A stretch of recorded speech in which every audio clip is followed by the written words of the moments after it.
अस्सलाम वालेकुम वरहमतुल्लाह। स्टूडेंट्स कैसे हैं आप? ये मॉर्निंग पेपर है फर्स्ट ईयर इंग्लिश का फेडरल बोर्ड 2026 का। ये पहले क्वेश्चन पेपर है, फिर उसको सॉल्व करेंगे। एमसीक्यूज वगैरह और जितने भी सेक्शन बी और सी है, ये आपके पास पहले 12 एमसीक्यूज हैं और ये नेक्स्ट एमसीक्यूज आपके पास हैं 13 से लेकर 20 तक। ठीक है, उसके बाद ये जो आपके पास पेपर है जिसमें कंप्रिहेंशन वगैरह होती है, समरी लिखनी होती है पैसेज की, क्वेश्चन आंसर करने होते हैं, फिर स्टैंजा है, उसके क्वेश्चन आंसर हैं, और उसके बाद आपके पास ये जो सेक्शन सी है बेसिकली, बल्कि इसमें आप एलिमेंट्स लिखते हो प्ले के, आए हुए हैं यहाँ पर लिखने हैं, कोई एक पार्ट करना होता है यहाँ से। और ये सेक्शन सी आपका है, ठीक है, जिसमें इडियम्स वगैरह होते हैं, आपके नरेशन है, पंक्चुएशन है, ठीक है, और आपने रिपोर्ट लिखनी होती है, पैराग्राफ। अब इसका सोल्यूशन जो है ना एआई बेस्ड है, मैंने दोनों से करवाया है, यानी चैट जीपीटी से भी करवाया है और जीमिनाई से भी करवाया है। आप पेपर देखें, उसकी पिक्चर ले लें और साथ जो है आप ये सोल्यूशन देखें।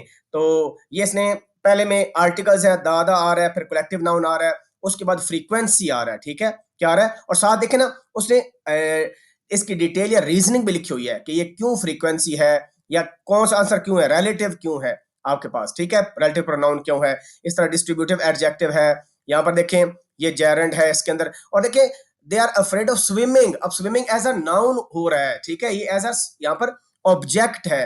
तो जब हमारे पास verb plus ING as subject या ऑब्जेक्ट काम करते हैं तो वो जेरेंड होता है, मैंने आपको बताया था।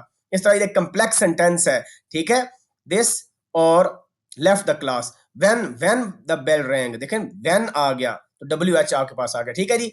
तो ये कंप्लेक्स है आपके पास। इस तरह से सारे एमसीक्यूज को सॉल्व किया हुआ है और रीजनिंग के साथ। ये 12 हो गए एमसीक्यूज और ये आपके पास 13 से लेकर, अब देखें ये एलयूएन है, ये पैराडॉक्स है, पर्सोनिफिकेशन, इसको आप रीड कर लें कि रीजनिंग क्या लिखी हुई है। और फिर ये आपके 20 एमसीक्यूज। अब हम चैट जीपीटी का रिस्पांस देख लेते हैं कि उसका रिस्पांस कैसा है। देखिए उसका भी सेम आंसर है, कलेक्टिव नाउन है उसने ये लिखा, ठीक है, और नीचे देखें फ्रीक्वेंसी या रिलेटिव प्रोनाउन है, ठीक है, ये बताया कि क्यों रिलेटिव प्रोनाउन है, सारा बताया उसने। और देखें ये जेरेंड है, कंप्लेक्स सेंटेंस है विद रीजनिंग एज वेल, ठीक है। तो ये देखें आपके 12 एमसीक्यूज हो गए और ये आपके हो गए 13, ठीक है, एलुयन है, पैराडॉक्स है, तो ऑलमोस्ट आंसर सेम है, रीजनिंग के साथ लिखे हुए हैं। देखिए बंदा खुद करे, टेक्स टाइम, तो क्या बेहतर है कि आप एआई टूल्स यूज करो। चलो सारा ठीक नहीं तो 95% प्लस चीजों के आंसर ठीक बताता है। अब हम आते हैं दूसरे क्वेश्चन की तरफ जो हमारे पास समरी लिखनी थी। तो पैसेज आप जरा वहां से पढ़ लीजिएगा जो मैंने यहां पर आपको बताया हुआ है, ये वाला, इसको आप यहां से रीड कर लीजिएगा पैसेज, इसको यहां इसकी स्क्रीनशॉट लेकर, ठीक है, और फिर आप देखें इसने आंसर कैसे लिखा है ताकि आपका पेपर भी मिलता जुलता होगा। यही चीजें नहीं आएंगी लेकिन इससे मिलती जुलती चीजें आएंगी, स्पेशली ईडियम्स के अंदर, और आएगी आपकी भी रिपोर्ट। और दूसरा जो है वो आप देख लीजिएगा इंशाल्लाह, ठीक है, चीजें काफी मैच होंगी। तो रिस्पॉन्सिबिलिटी देखें, उसने क्वेश्चन आंसर लिखे हुए हैं, ये क्वेश्चन 2 का 3 पार्ट का आंसर लिखा हुआ है, ठीक है, पॉइंट्स लिखे हुए हैं, ये नेक्स्ट, और ये उसके बाद चौथा पार्ट है ये, और ये और वाला पार्ट भी है कि आपने, आपके पास ऑप्शन है, या वो ये करें या ये करें, ठीक है जी। ये देखिए ये क्वेश्चन 2 हमारा, उसने ये आंसर लिखा। अब क्वेश्चन 3 पर जाने से पहले हम यहां पर भी क्वेश्चन 2 देख लेते हैं कि इसने कैसे समरी लिखी है। समरी में आपने बस की डिटेल जो है ना, कोर जो क्रक्स होता है समरी का, वो लिखना होता है, रैंडम इंफॉर्मेशन नहीं लिखनी। और समरी में आपने छापा नहीं मारना, उधर से कॉपी करके पेस्ट करके अपने वर्ड्स में आपने लिखनी होती है। ये इसने आंसर लिखे, ठीक है जी।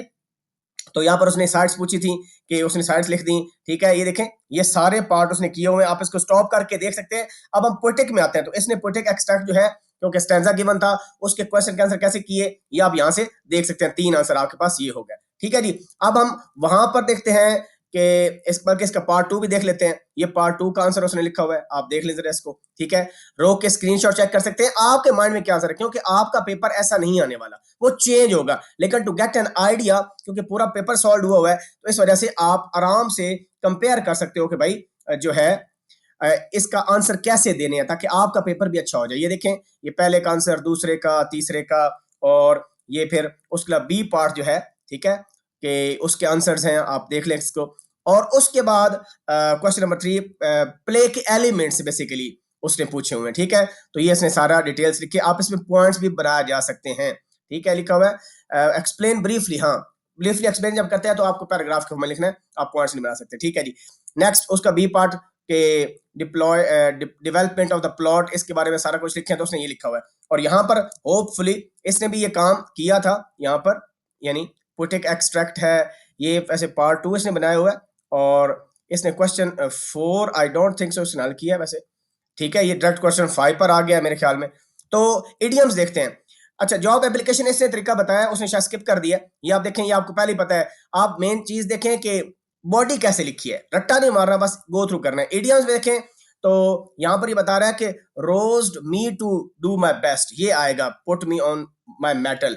अगला है quite worthless, becoming less acceptable. ये वर्ड्स की मीनिंग लिखी हूं मैं, और आप देखें कि ये कहां से आए हैं। ठीक है, ये क्या बुक के अंदर से हैं, बाहर से हैं। मैंने कहा था कि आप बेशक इसको रट्टा ना मारे, वो जो आपका होता है ना कॉन्टेक्स्ट ऑफ द सेंटेंस, वो आप खुद बताता है कि क्या आएगा। देखिए इसने भी ऑलमोस्ट वही लिखे हैं जो कि वहां पर आए हुए हैं। नेक्स्ट, नरेशन का बड़ा इंपॉर्टेंट है।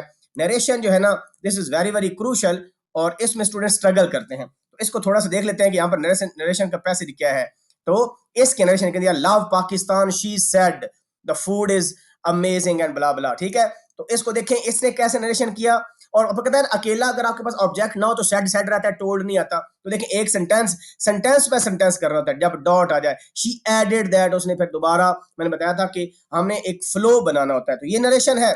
और अगर हम यहाँ की नरेशन देखें तो ये इडियम्स हो गया। तो ये नरेशन देखें, ये इसने 8 के 8 पूरे किए हैं। ये नरेशन इसने देखें, she said that she loved Pakistan. तो इसको देख लें कि क्या रूल्स आप भी इस तरह अप्लाई कर सकते हैं कि नहीं। पंक्चुएशन में देखें, ये इन्वर्टेड कॉमास जो है ना, ये बेसिकली ये शी सेड, बेसिकली इसने इन्वर्टेड कॉमा, ये डायरेक्ट स्पीच लिखी है। और यहां पर हम देखते हैं कि इसने क्या किया है, तो इसने भी डायरेक्ट स्पीच ही लिखी है। ठीक है, ये आपके पास ये पंक्चुएशन है। तो पंक्चुएशन यहां पर क्या गिवन है आप देख लें, yes I am in charge blah blah, को आप देख लीजिएगा। और नेक्स्ट आपके पास है रिपोर्ट लिखनी है चेयरमैन पार्क्स को, और फिर पैराग्राफ लिखना है। तो यहाँ पर इसने रिपोर्ट कैसे लिखी है, इसने आउटलाइन लिखी रिपोर्ट की, ऐसे रिपोर्ट लिखेंगे बेसिकली सारी चीजें। ठीक है, इसने लिखा तो नहीं है, बस बता दिया कि रिपोर्ट में बेसिकली आप ये चीजें इंक्लूड करोगे। और पैराग्राफ राइटिंग में इसने पैराग्राफ ऐसे ऐसे लिखा जाता है जिस तरह से बोंगी मारी। यहाँ पर पैराग्राफ एक कंप्लीट पैराग्राफ, इसने गाइडलाइंस दे दी हैं और लिखा कुछ नहीं है। और इसको देखते हैं कि इसने रिपोर्ट में देखिए प्रॉपर रिपोर्ट लिखी है। ठीक है, किसको रिपोर्ट लिखी जा रही है, तो ये ज्यादा बेहतर रिस्पॉन्स है चैट जीपीटी का। इसको स्टॉप करके आप देखें, और उसके बाद पैराग्राफ भी ऐसे ही लिखने हैं। इसने 2 ऑप्शन दिए थे, तो पहला पैराग्राफ लिखा, ठीक है, जो की पॉइंट से, और दूसरा पैराग्राफ लिखा। तो best of luck to all students of the evening group. मैंने देखें थोड़े टाइम में कोशिश की कि सारा कवर कर दो, ताकि आप कम से कम देख सकें कि आपके एग्जाम में क्या आ जाएगा। अपना ख्याल रखें। Best of luck to all students. See you later in the chemistry और कंप्यूटर साइंस वीडियोस। अल्लाह हाफिज़ व नासिर। अस्सलामु अलैकुम व रहमतुल्लाहि व बरकातुहू।